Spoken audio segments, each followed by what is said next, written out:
today we are going to discuss, am I depressed or is it something else? Next slide, please.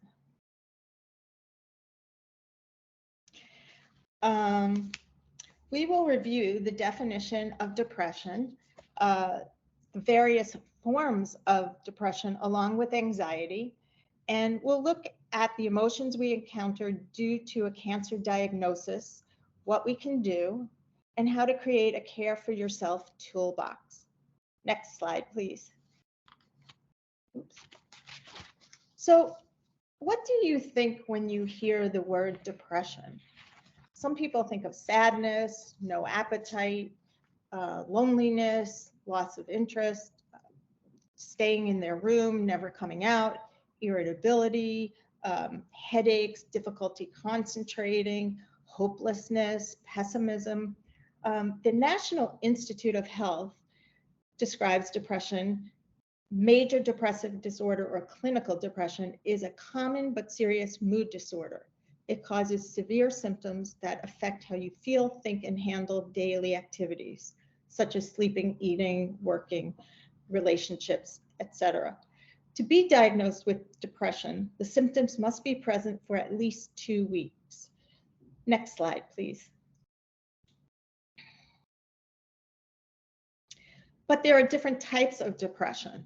So we just reviewed major depression, but there's also persistent depression, which often includes less severe symptoms of depression, but it lasts much longer. It's typically for at least 2 years. Or seasonal affective disorder, which is very common and comes and goes with the seasons, typically starting in the fall and early winter and goes away during spring and summer. Perinatal depression is when a woman's pregnant, and major depression during or after delivery. And bipolar disorder is very different from depression, but it's included because a bipolar disorder experiences episodes of extremely low moods, or they can experience high moods, but the criteria for major depression falls under bipolar. So what if it's not depression and it's something else? Next slide, please. Adjustment disorder, also called situational depression, is often triggered by a significant change. Chronic illness such as cancer, heart disease, or diabetes may make you more likely to have or develop a mental health condition, i.e., a mood disorder. The good news is situational depression is not permanent. Typically, it has an onset within 3 months of the upset diagnosis, and the symptoms usually begin to recede within 6 months or a bit longer. So most of the time, cancer patients are diagnosed with adjustment disorder / situational depression. Used to be referred to as reactive depression. If a patient has a history of depression and/or anxiety before their diagnosis, this diagnosis of adjustment disorder or situational depression may not apply. Next slide, please. So I think it's important for us to discuss depression's cousin, anxiety. As with depression, there are many forms of anxiety. So there's panic disorder, anxiety, social anxiety disorder, phobia-related, specific phobias.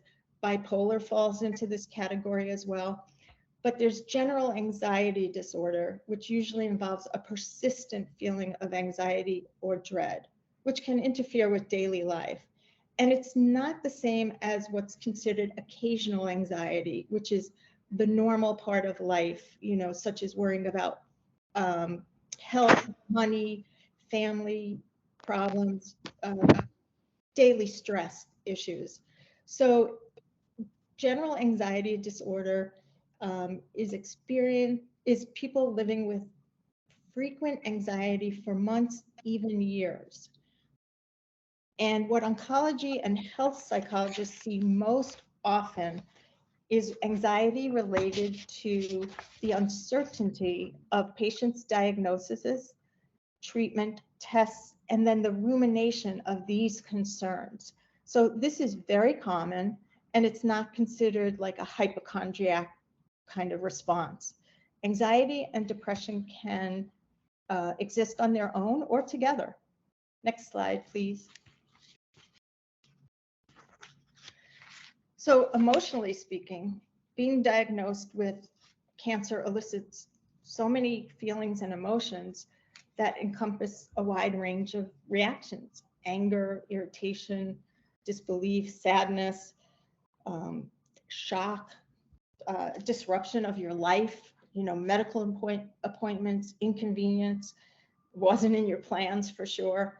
And then there's the too many questions from friends and family and the time spent in answering them. Next slide, please. So what to do? Well, I recommend reaching out to talk to your physician, asking for a referral to a health psychologist or a clinical social worker, and or a psychiatrist if you feel the need for medication management. Call a close friend, relative, or partner, someone you feel comfortable confiding in and talking to. And start with looking for the small things that make you happy. Explore meditation and mindfulness if that's an interest to you. Take a short walk, have a cup of tea or coffee, and put the phone down if you mindlessly continue to scroll. It's a time suck for a lot of people. Next slide, please. So I also think it's really great to create a Care for Yourself toolbox. Before your cancer diagnosis, before COVID happened, we live in a really fast-paced world, and you have so many medical appointments, and including treatment and scans and all that. So in periods of feeling fatigued or burnt out, take a few minutes to try deep breathing. I think it's really helpful to try this exercise in particular because it doesn't take much time. It is slowly inhale for 4 counts, hold the breath for 4 counts, and exhale for 4 counts. And you can do it 3 or 4 times. I do it before bed. It helps me center myself. People do it during the day at work. And it's just a really nice exercise to incorporate a few times a day. Next slide, please. And stretching helps a lot. So pick 1 or 2 stretches that you might want to do after you've taken a rest at home, or getting up from your desk at work, or after you've had a meal. It doesn't take more than a minute. This is really a short thing to do throughout the day, and it'll get your blood flowing. Next slide, please. So there are great apps out there to help with meditation, mindfulness, as well as podcasts, music. And these are a couple that I particularly like, but there are tons of them, and I recommend free ones. So Pause is great because it's very visual, it's colorful, and you utilize one of your fingers on the screen of your phone, like an iPhone or smartphone, and you move your finger around in a very slow motion, and you watch the circle get larger and larger, and it just slows you down. It makes you pause, And Calm is great because it has music, environmental sounds, stories, and meditation. Breathe is very similar. And if you have Amazon Prime, that's great because they have a lot of different environmental sounds, and they vary in time. So you can put it on for 3 hours, you can put it on for 8 hours, and they have ocean sounds, rainforest, and that's really nice to put on in the background. So I recommend any of these. Next slide, please.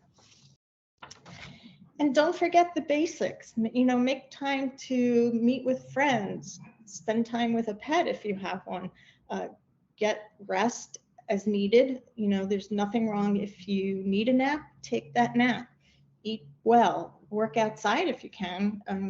It seems like everyone's jobs, not everyone's, but a lot of people's jobs are virtual, and listen to podcasts, music, and if you can, if you want, take a ride on a swing, and catch up with family and friends. And next slide, please.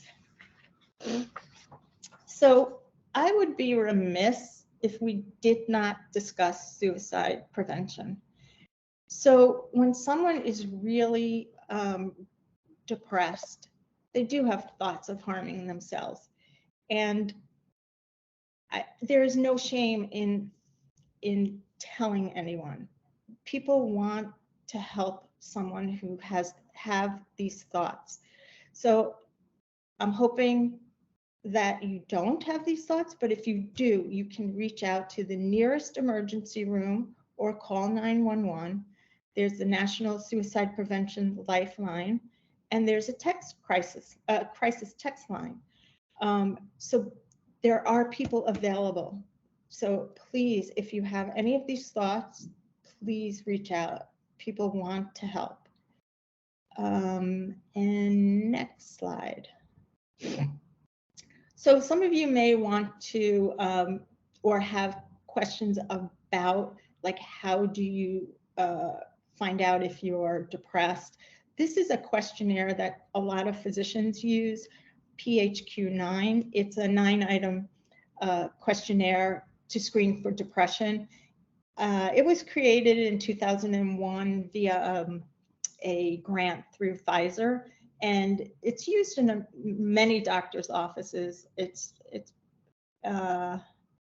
is within the last 2 weeks is the questionnaire. So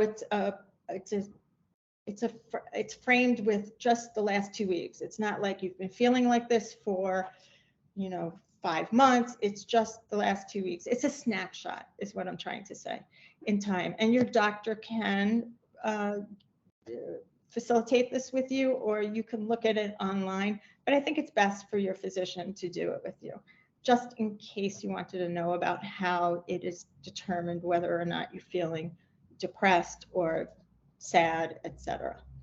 And that was my short and simple discussion. Thank you.